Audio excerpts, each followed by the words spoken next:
নমস্কার, আমার নাম আশিস দাস। আমার বাড়ি বালি বিজয়নগর, থানা গোসবা। আমি সুন্দরবনে মৎস্যজীবী ছিলাম, 18 বছর মাছ ধরেছি সুন্দরবনে।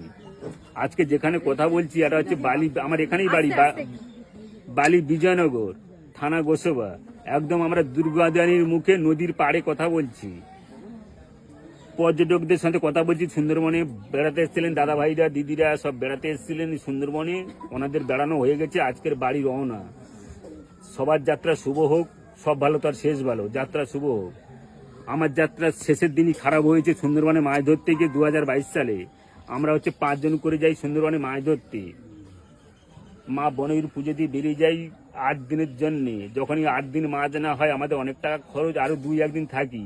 কিন্তু আমার অ্যাক্সিডেন্ট হয়েছে 7 দিনের দিন সন্ধ্যের সময়। ওই জায়গাটার নাম হচ্ছে ধুবনি বলি আমরা জেলেরা, বন দপ্তরের নাম নীতিদপানি। বিশাল একটা মেঘ হয়েছে বেলা ডুবতে যাওয়ার একটু আগে। সরু খালে গেরাবে করেছি ধুবনির খাল।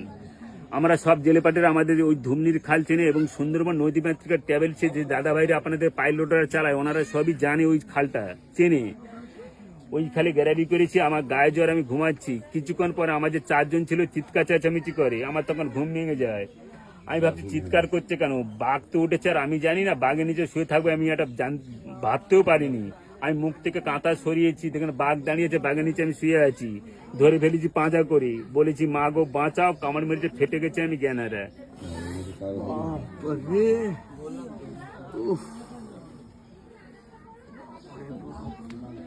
আমার এইটা আর্টিফিশিয়াল করা, মানে প্লাস্টিক সার্জারি, ডাক্তারও বলছে আমার এখান থেকে কেটে করা।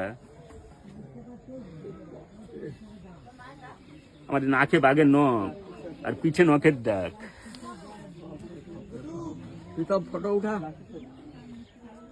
আপনি ফিরলেন কি করে না বাগের হাতে? হ্যাঁ দিদি, আমি এর আগে বলেছি, কিন্তু আমাকে মনে করে দেবেন। আমার সেদিকে সমস্যা, আমার এখন একটা সার্জারি বাকি আছে দিদি এই জায়গাটাতে। ডাক্তারবাবু, নিজ ডাক্তার রিফার করেছে, আমার হাড় নেই এই জায়গাটাতে এখনো।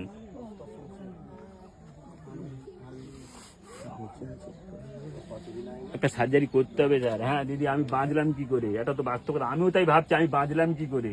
আমি যেবার দেখেছিলাম ধরেছি পাঁজা করে। আমার যে সঙ্গীরা ছিল, সাথীরা, ওরা 8 মাস কিন্তু আমি কিছুই জানি না দিদি, আমাকে জানি আমাকে নিয়ে চলে গেছে। আমার যে সাথীরা ছিল মারধর করে বাঘকে নৌকার থেকে নামিয়েছি। নামানোর পর জঙ্গল থেকে আমাদের এই বালি বিজয়নগরে ফোন করেছে, আমার যেখানে বাড়ি, আমাদের বিজয়নগরে বন দপ্তরের অফিস আছে। বন দপ্তরকে নমস্কার। বন দপ্তর খবর পাওয়ার সঙ্গে সঙ্গে আমাকে জঙ্গল থেকে স্যার তুলে নিয়ে এসছে। গ্রামের লোক খবর দিতে বন দপ্তর তুলে নিয়ে এসছে। কিন্তু আমার বাবার সম্পত্তি আমাকে যে নিয়ে চলে যেত, আমি জীবনে মা বনের কাছে সাধুবাদ দিতাম, আমার সংসারটা বেঁচে যেত। আমার বাবার জমি ছিল সব বিক্রি হয়ে গেছে, 7 বিঘে জমি সব। হ্যাঁ, সব বিক্রি হয়ে গেছে। প্রাইভেট করতে হয়েছে, সরকারি ভাবে কোনো ভাবেই অপারেশন করেনি, সরকারি প্রাইভেট করতে হয়েছে। এই দিদি, এই 10 তারিখে বন দপ্তরের অফিসারকে মই পিটে যে মাথা ফাটিয়ে দিয়েছে কামড় মেরে, ভয়ঙ্কর অবস্থা সেই অফিসারেরও, পুরো ফাটিয়ে দিয়েছে মাথা।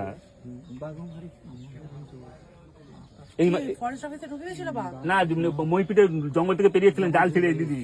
বন দপ্তর অফিসারের মাথাটা তো পুরো চোখ টোক নষ্ট করে দিয়েছে, ফাটিয়ে দিয়েছে। আমার পর্যটকদের ভরসা এখন দিদি, আমার তো বাবা সব শেষ, আর করতে পারছি না অপারেশন দিদি। আপনার কোনো অ্যাকাউন্ট নাম্বার বা কিছু আছে বলে দিতে পারবেন? আমার ফোন নাম্বার স্যার আছে, আর অ্যাকাউন্ট নাম্বার তো বাড়িতে আছে স্যার। আমি সব আমার ছোট ফোন স্যার, নাম্বার একটা আছে 7076181908। আচ্ছা।